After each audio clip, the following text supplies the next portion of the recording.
guys, welcome back to Spotlight On. We're here with our guest, Anthony Almanzar. How you guys doing? Good? Doing great. Thank you guys for having me here. Yeah, Thanks for being here. Of course. Yeah. Good. All right, We want to start this off by saying we're both comics. Okay. Yes, and we wanted to know, how'd you get started into this, man? Like, oh man, I kind of He's a comedian, by the way. I'm a comedian. Sorry. I kind of got thrown into it. Wanted to entertain people. Can't dance, can't sing. Couldn't rap on beat to save my life. Literally the worst thing I could have ever tried to do is try rapping. Couldn't do that. So after all that, I was kind of left to being a comedian, or at least trying to tell people jokes and hoping I get a reaction, and it's kind of working out for me so far. That's good. That's where I'm at. And how long have you been doing it? I guess professionally probably 4 years, but since I was in high school, but I couldn't get into any of the clubs, not being 21, and no one had a fake ID for me. So yeah, that definitely helps to have that fake ID. No, we would never endorse that. No. We would never endorse that. No, just if you're funny, they'll let you. That's what We would also never ever say that would ever be the case either. Wait till you're 21 and get super into comedy that way, or start it when you're younger and find places to do it. Absolutely. I'm just joking. Yeah, that's good. Yeah, man. So being able to do that, finally getting out there, when you first started, what was your process at the beginning? Like starting to tell jokes, getting into trying to make people laugh? Oh man, the first thing all I knew about at the beginning, well, I was just, like I said, when I started getting to the clubs, I was like, I gotta tell jokes that older people like, or people that know, and all I really knew is dating older women. So like all my jokes were about cougars and stuff like that, but since then, went that way and started just trying to curve and everything since then, so now I got a whole bit about dating cougars. So when I first got into it, that's all I talked about for about 2 years. Ooh. Yeah. So if you need to know how to pick how up many chicks, dates you get out of that? I just want to know. I got a lot. All right, that's what. See, yeah, that's been to right. a lot of wine festivals and electives at community colleges. So that's good. I do a lot of those. So yeah, man. I guess the process is cool, and I think understanding the craft behind stand-up comedy is like the biggest thing. And yeah, it's pretty much. I think I answered that question. I'm not too sure. So. Yeah, it's good. So Anthony, who are some of your comedic influences? You mean besides yourself? Get out. Lenny Bruce, I guess the list off the top of the head it was Lenny Bruce, Dave Chappelle, Chris Rock, probably George Lopez, Ralphie May, Jon Stewart, and Stephen Colbert. That's my list. That's a good list. That's a good list. That's a good list. That's a good list. So broad spectrum there. Yeah. Okay, these guys are good.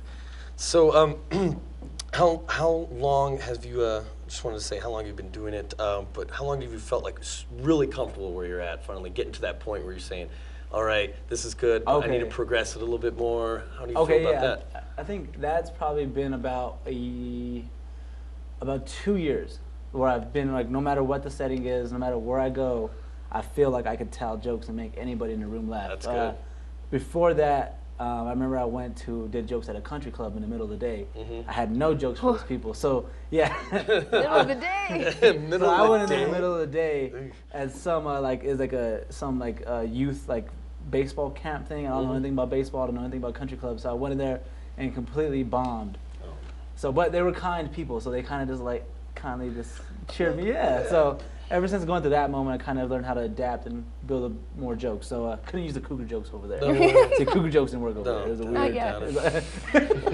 It was a weird vibe. Would you say that's the worst you've ever bombed? No. Man, bombing's.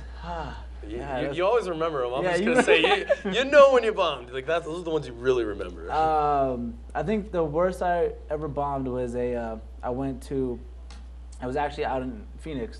It was like it was an African American challenge. And they let me get in, and I bombed in front of them. You know, the crowd was a lot more Apollo-ish than they were ready to let you hear it if you were bombing. So I just remember being midway through my set and some girl going, "Oh, you ain't even funny." I was like, "Oh." That's gonna be killer, man. Yeah, so that's a confidence that was it. Phoenix in 2011, the fall. Worst I ever did. Didn't tell anybody about that. And you bounced back from it, right? Tried, actually, I did. That's the weirdest thing, and I think that's why a lot of times Sarah even asked to tell you that they say you got to go up on stage constantly, because I went out there and told jokes that I thought that worked the week before, and when I went out there, they completely bombed, and so I was questioning myself as a comic. But after a while, you kind of just got to learn how to work the crowd. So yeah, that was the longest 7 minutes of my life. Yeah. That's crazy. So you opened for Mike Epps, didn't you? Yes, we did that one. It was out in Las Cruces. That's crazy. So yeah, that was fun. That was like understanding the different types of, I guess, comics and the way they craft their things and different things like that. Because I've also done like with Ralphie May up in Denver, completely different comic than Mike Epps was, and just a completely different audience. So yeah, that was an experience in itself. And I mean, you know, some older black ladies now they love me they love them some Anthony now, you know. Absolutely. So I'm good with them. So yeah. That's so awesome. So where can we find your stuff? I want to know, like where. Okay. Are you have any? I want to say upcoming events because this isn't going to air recent, but Giving away where our you? secrets. I'm not. Are you around Albuquerque a lot? Or? I'm around Albuquerque a lot, around the Southwest region a lot. Okay. I'm accessible on Twitter at Anthony A&M. Okay. It's the best thing. Or my website. It's anthonyanm.com. Okay. And it's the simplest way to get a hold of me. Facebook, I don't even have like a page yet, so you want to be my friend, we could be friends and message each other, do all that fun stuff.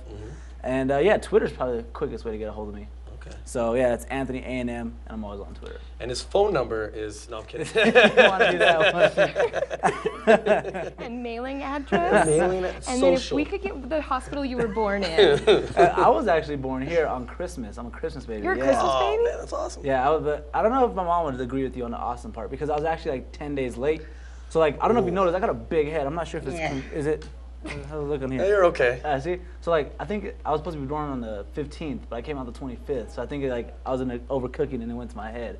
But yeah, and bottom line is I was born in Albuquerque. Okay. Because, you know, and they put me in a stocking when I was born. Put you in a stock. Is that how they just caught you? Like, they just like, boy. Shoot there right it there, right into the stocking. Feet first. Yeah. Just glad you're out. That's awesome. So. All right, well, Anthony, thank you so much for being here with us Cool, no today. problem. You guys, please go check out Anthony anywhere that you can find him. Definitely go find him out on Twitter.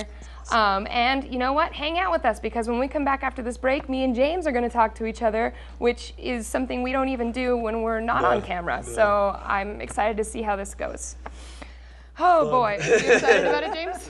Kinda. I'm into it. All right. I'm into it. It's gonna be Anthony, fun. are you going to hang around and watch it? I can do that if Let's y'all hang want out. to. We can do hang out that, a man. little bit. We Just can kick hang it out. back a little bit. Let's do this.